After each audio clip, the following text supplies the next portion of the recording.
Un rapport de la Banque mondiale et des rapports des cadres du gouvernement ont tous montré des défis liés au non-paiement des caféiculteurs et le problème du rapatriement des devises obtenues dans la vente du café.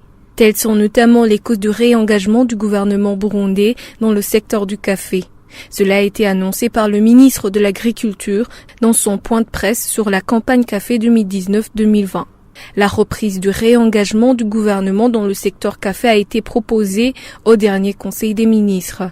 Un rapport d'un expert de la Banque mondiale, les rapports des cadres du gouvernement ont tous montré qu'il y a des défis liés au non-paiement des caféiculteurs. Et nous avons vu qu'il y a eu création des structures dont la réglementation n'a pas été analysée profondément.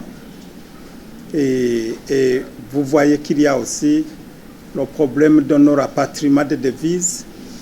Alors, tous ces rapports ont montré qu'il faut réorganiser ce secteur café. C'est à base de ces rapports que nous avons présenté en Conseil des ministres une stratégie de redynamisation et de réengagement du gouvernement dans ce secteur.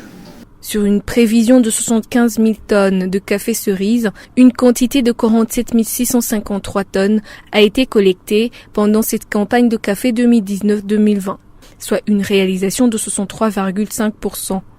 Le ministère chargé de l'Agriculture a donné ce mois d'octobre comme deadline aux dépulpeurs qui n'ont pas encore payé les caféiculteurs. Le 21 octobre.